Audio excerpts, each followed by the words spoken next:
Hello and welcome to another episode of the 546 Project. A long overdue episode, mind you, because we haven't recorded one since mid-February, about 3 months. But the thing is, we have not been in the same room together maybe twice in that time. And guess what? We're not in the same room here either. It's just me, Nathan, recording this one. No Dan, no Kevin, no Jason, not even Carrie for that matter.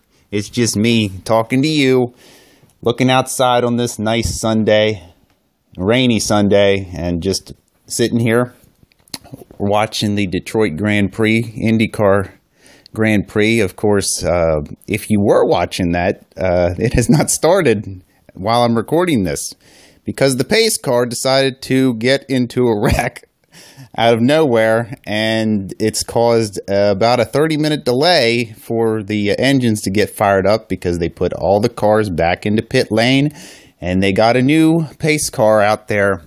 And it looks like, at least right now, yes, they just pulled out of the pit lane, and they're going to start this race finally. But we'll talk about all that later, and a lot to actually talk about from the past 3.5 months where just we haven't recorded a podcast because, as I said, we haven't really been in the same room, and we've kind of just been doing our own things. So let's go ahead and start this one off with a couple of the championships going around, the NBA and the NHL, respectively. The NBA Finals actually get back up tonight, Game 2, if you're watching this and listening to this on June 3rd.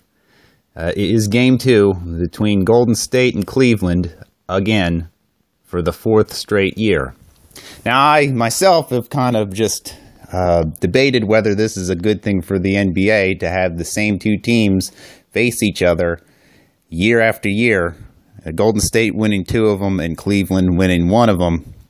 And so far with this 4th contest, it looks like Golden State is on the way to win, especially after Game 1 when they won in overtime over the Cavaliers, even though LeBron James scored 51 points.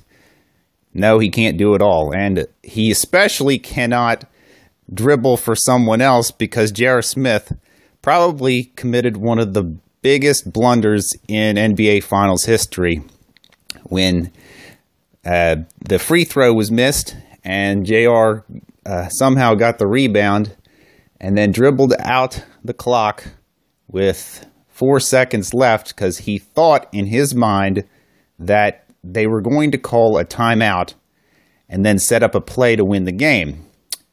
That never happened. They did have a timeout, but they did not spend the timeout. And the clock ran out, and they ended regulation and lost in overtime. Now, I don't get why he thought that, he thought that they would call a timeout and set up a play instead of taking that 4 seconds to just try and get a shot because he dribbled out of the lane, out to the three-point line, and LeBron was actually calling for a pass because he thought he was going to go for a pass, and he never did. And if you saw the game, and you even saw the highlights, you saw LeBron's reaction, like, why are you doing this? What are you doing? What is wrong with you? And you've seen his face probably everywhere by now, but that's where we stand. Golden State takes Game 1, and Game 2 is tonight. And I haven't really watched the series, and I don't really think I will, just because I'm just kind of tired of Golden State and Cleveland playing all the time. It's crazy to think that this year that the Cavaliers did make it, though, because whether you like LeBron James or you do not like LeBron James, he carried that team unquestionably, and he is the reason why they're there. And you could get into a debate of whether LeBron is better than Michael Jordan and do all that, and if he's the best player of all time. Give you this credit. He's the best player in the NBA right now. Whether you don't like him, whether you like him, for one guy to carry a team basically by himself, to have parts here and there, but mainly be him, is an amazing feat. He's had a great playoffs. They would be nowhere near where they are without him. And it's like if you took Jordan away from the Bulls, when that happened, look what happened. They weren't the same. Scottie Pippen could not carry the team as well as the other players. If you take LeBron out, Kevin Love's not going to carry the team as well as the other ones, especially J.R. Smith, if he keeps doing boneheaded things like he did on Thursday in Game 1.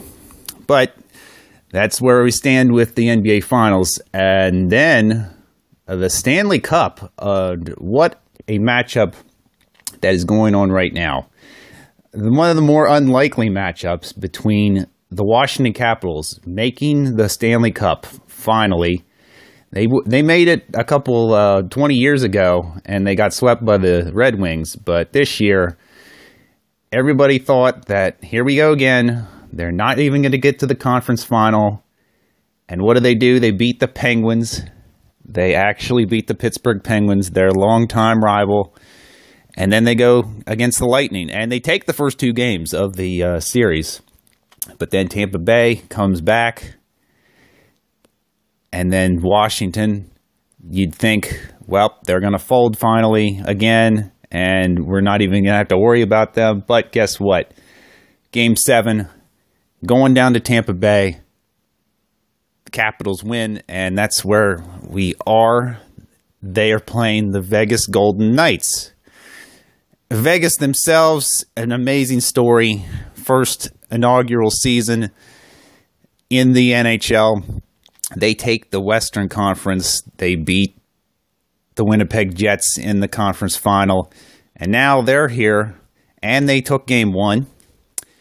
It was a very good game that, of course, I didn't watch, because I just kind of forgot about it. But they pulled that one out. And then Washington takes Game 2, and then we're back in Washington in Game 3. The Capitals win 3-1, and we're there right now, 2-1 Capitals, and they get Game 4 underway tomorrow. If you're listening to this on the 3rd, on Monday. And if you want tickets to the Capital One Arena, I don't think you're going to get them, because you're going to have to shell out definitely 4 figures. Because if I'm looking here at this one website, we have,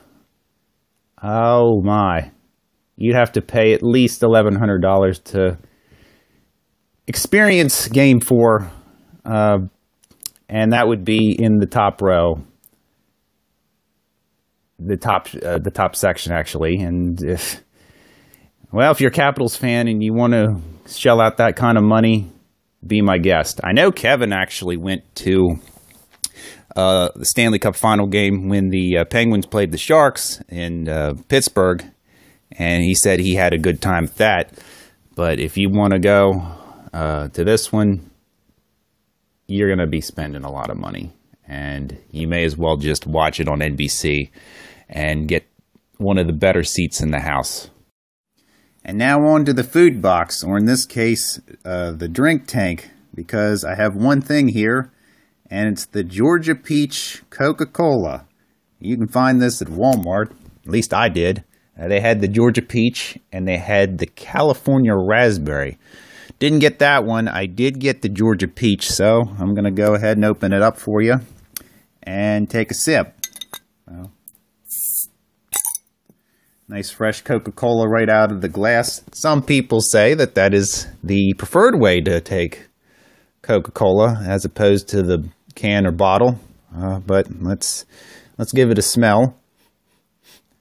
And if they say it's peach, I don't really smell any peach. I just smell regular old-fashioned Coca-Cola Classic. So, take a sip.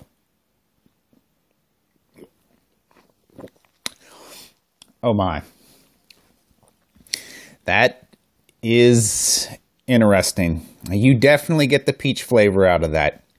It is pronounced. It's not like a regular Coca-Cola. It is a jolt. You can't avoid the peach. If you like peach, you may like this. As I take another sip, and with the second sip, it actually doesn't. It's a little understated. You do get the peach flavor somewhat, but it wasn't as much as the first sip I took, where it was just like a shot of peach. But I guess as you drink it, it's supposed to have that Coca-Cola flavor with a hint of peach, just like if you got it at the Coke Freestyle machine, where you can add your own flavors like peach or lime or lemon or whatever. I don't really go with the flavors that much, and I don't really drink regular soda that much, so this is a first one in a while.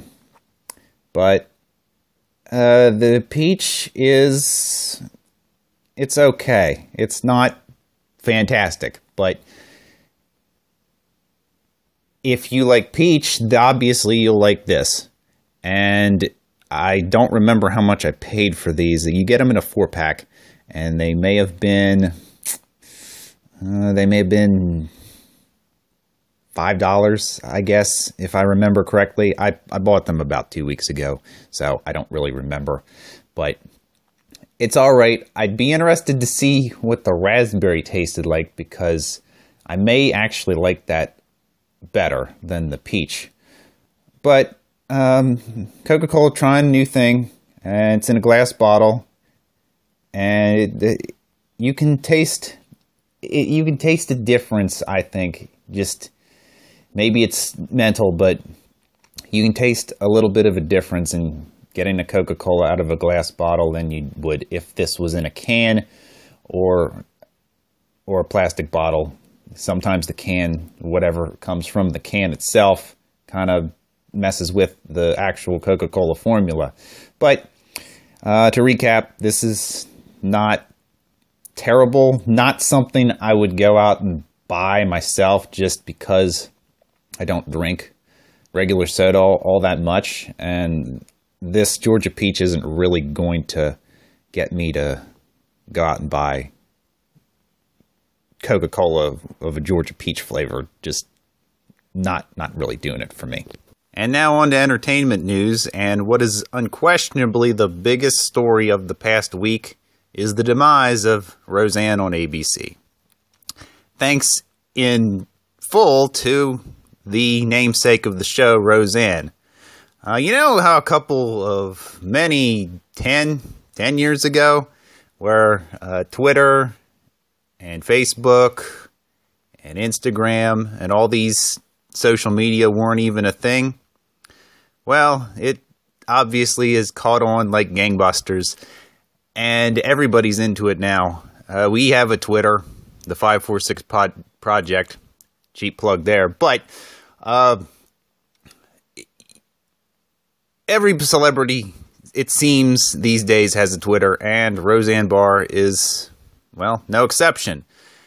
And apparently, well, this past week, she decided to go after an advisor to former President Obama. Why? I don't know. Just, I guess, the kind of person that Roseanne is. Roseanne is a polarizing figure. She has been for many years. She does whatever she wants and forget the consequences, I guess.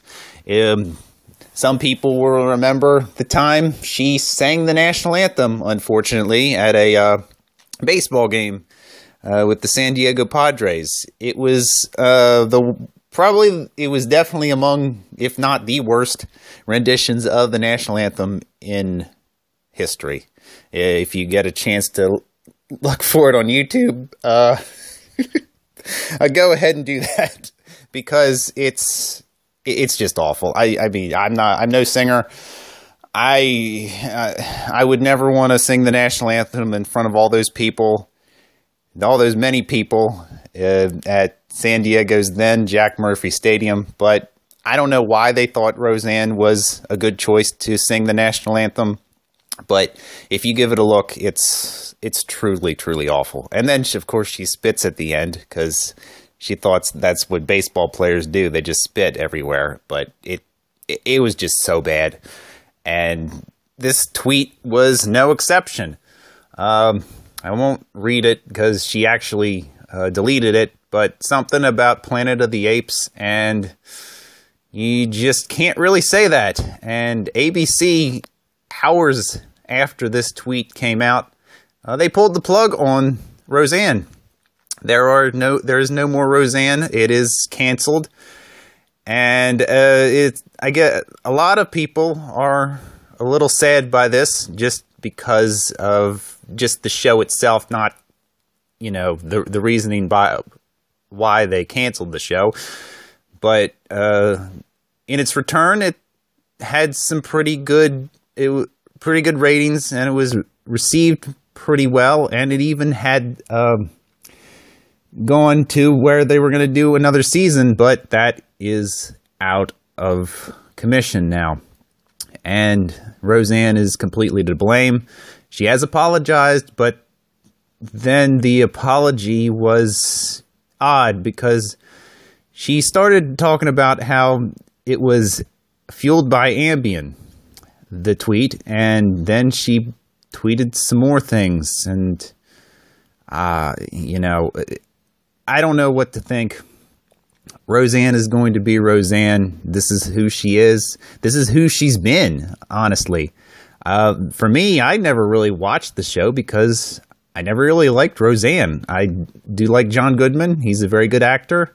And a lot of the supporting cast do a very good job, and obviously don't put themselves out there for criticism by what they tweet to everyone.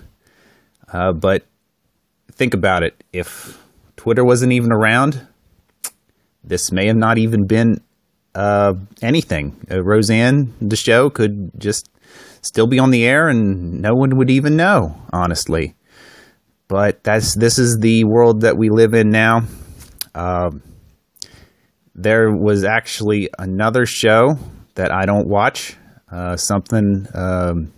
Full Frontal with Samantha Bee is the show, and she said something about Ivanka Trump that a lot of people didn't take too kindly to, which she has apologized for. And a lot of people are saying, well, if you canceled Roseanne, why is this show still on the air? But TBS, for the moment at least, has decided to keep the show on the air, but a lot of the advertisers are pulling out of the show, and then they'll have to make a decision to where if they want to keep that show going. Not a show that I'll watch, honestly. It's a show that's on late at night, and I don't know. It's not a show that I actually watch, and if she's going to say things like she actually did, which you can read anywhere, she's not going to be on the air for very long. I know that show is probably something that they want, controversy in certain aspects, but these days, especially, you have to watch what you say and watch what you write on social media. This week totally put that into a outstanding perspective on all accounts. And to add to the Roseanne scenario, they've talked about spinning off the show to where Darlene's character, Sarah Gilbert's character, Darlene, would be the focal point. And I, for one, just don't think that's going to work. I don't think her character can carry a show like that. And even John Goodman's character, it's not going to be the same show without Roseanne. It should just be done and finished, and it's just not going to be a thing anymore. And even if there's other rumors about them moving to Fox or some other network, just like when they revived Last Man Standing, that's Tim Allen's show, After it got canceled by ABC, it'll be on Fox. I don't think that's going to happen with Roseanne. I think it's going to be finished, and it's going to be so finished that they actually pulled all of the episodes from syndication that were on the Viacom networks, and who knows if they'll ever be back on the air. It would be the same type of thing to where similar shows where the real life people of these characters do something in real life, and then they pull the shows out of syndication. Just like, well, I won't. Just number one, Bill Cosby. That's completely another scenario which we as a group could get into at some other point. We've actually talked about it, not even on a podcast, but the Cosby Show you're never going to see that show again. And it's like Seventh Heaven, when they took that show off, and I think whoever was putting on syndication brought it back. Stephen Collins was in some, I don't even want to talk about what he did, but that Seventh Heaven had the same type of thing where something came out, they pulled the shows, and then they put the shows back on syndication. Not a lot of networks carry Seventh Heaven, but I don't think it's off all of the networks like Roseanne is, and I don't even know if anybody even would want to air the Cosby Show anymore after what happened with that. But Roseanne's completely off the air, and for some people that may be better served. And that's going to do it for this episode of the 546 Project.